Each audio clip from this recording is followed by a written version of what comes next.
That's why he deserves to be in the same category as an Ayrton, a Michael. When a seasoned driver like David Coulthard speaks, people in the paddock tend to listen. But after the Spanish Grand Prix, what he said about Lewis Hamilton wasn't just commentaries. It felt like a quiet warning. It wasn't explosive, but it cut deep. Because beneath the surface of Ferrari's weekend, something was clearly broken. For Lewis Hamilton, this was more than a sixth-place finish. It was a race full of tension, confusion, and raw disappointment. He outqualified Charles Leclerc for only the second time all year, declared a podium as his target, and then watched as it all slipped away. By the end, he wasn't just frustrated, he sounded exhausted. A painful radio message, an uncomfortable debrief, and a growing gap between him and his teammate have painted a troubling picture. And now those around the sport are starting to ask, has Lewis hit a wall at Ferrari? And if so, can he come back from it?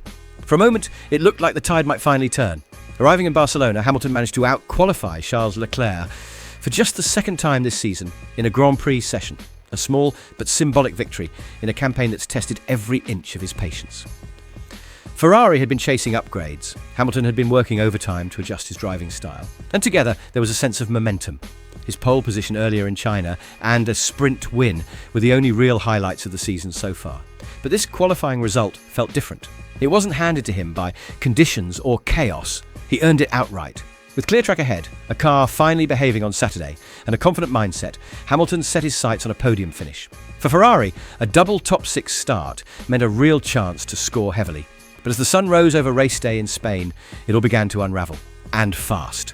As soon as the race began, so did the unravelling. Hamilton's SF25 lacked bite.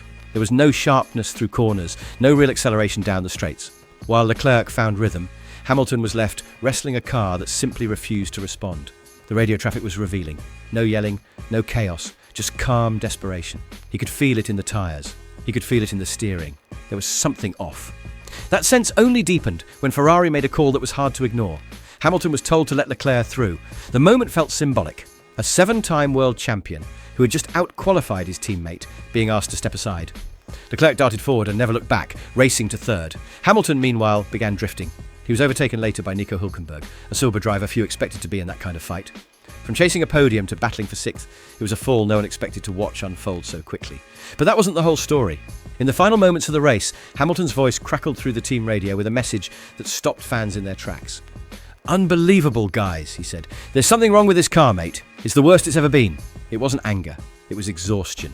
A quiet admission that whatever Ferrari had promised, it wasn't being delivered.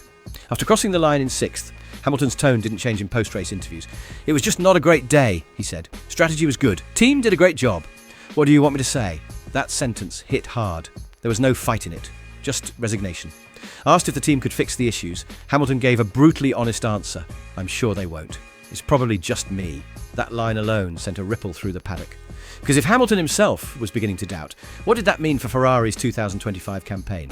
As pundits unpacked the Spanish Grand Prix, it was David Coulthard who delivered the most cutting summary. He described Hamilton as looking punch-drunk, a term that suggested more than just fatigue. It implied a driver worn down by repeated hits. Setbacks, underperforming machinery, confusing strategies, they were starting to leave visible marks. But Coulthard didn't stop there. Speaking to Channel 4, he pointed out that Hamilton actually matched Leclerc for pace in the middle stint of the race. That detail was easily overlooked, but potentially important. It meant that, at least for a portion of the Grand Prix, Hamilton wasn't just surviving, he was competing. Coulthard argued that Ferrari's decision to move Leclerc ahead was based on performance at the time, not favouritism. If the shoe was on the other foot, he said, they'd do the same. But the real issue wasn't about team orders. It was about why Hamilton kept falling into these frustrating patterns, and why Ferrari hadn't solved them yet. While Hamilton took most of the blame on himself, Ferrari team boss Fred Vasseur stepped in to offer a different perspective. Speaking to the press after the race, Vasseur hinted that Hamilton's car suffered from a specific issue in the final stint, something that emerged just before the safety car period. He didn't go into details, but his defence was clear. Hamilton wasn't just off the pace because of driving or setup. The car itself was compromised. Vasseur pointed out that Hamilton had run ahead of George Russell for most of the race and suggested that the result didn't reflect his full performance. "I think he did 70% of the race in front of Russell," Vasseur said. "I'm not sure Russell would call that a disaster." The comment was pointed, but it also left questions. What exactly was the issue with the SF25? And why did it only affect Hamilton's car, not Leclerc's? Without answers, fans were left to speculate, and the mystery deepened. While Hamilton struggled, Charles Leclerc quietly built momentum. His third-place finish wasn't just another podium. It widened the performance gap inside Ferrari. Leclerc now leads Hamilton by 23 points in the Drivers' Championship, and the optics are starting to shift. What was supposed to be a battle of equals is beginning to feel like a team, with one clear leader and one confused newcomer. Leclerc is thriving with the SF25's quirks. He's extracting performance where Hamilton still feels discomfort. That contrast has started to shape the narrative around Ferrari's season. It's not just about speed, it's about adaptation. Hamilton, a veteran of Mercedes' highly responsive cars, is still trying to make peace with Ferrari's completely different design philosophy. And with every race that passes, the questions get louder. How long does he need to adjust? And more urgently, how long will Ferrari wait? After Spain, the standings delivered another hard truth. Hamilton remains 6th in the Drivers' Championship. He's now 115 points behind Oscar Piastri, the unexpected leader of this season's title race. In simple terms, his title hopes are gone. But this season was never just about silverware. It was supposed to be a statement, a fresh start, a rebirth in red. So far, it's been anything but. Hamilton's campaign has been marked by small highs and long, painful lows. And as McLaren and Red Bull continue to evolve with every weekend, Ferrari risks being left behind, not just in performance, but in identity. The team's leadership looks increasingly reactive. Race strategies seem unsure. And when your most decorated driver starts losing confidence live on air, something deeper is wrong. It's no longer about one bad race, it's about a season slipping away. The Spanish Grand Prix wasn't a disaster in the traditional sense. There were no fiery crashes or mechanical failures broadcast in slow motion. But what happened to Lewis Hamilton on that quiet Sunday in Barcelona may be even more revealing. His voice didn't rise, his language wasn't explosive.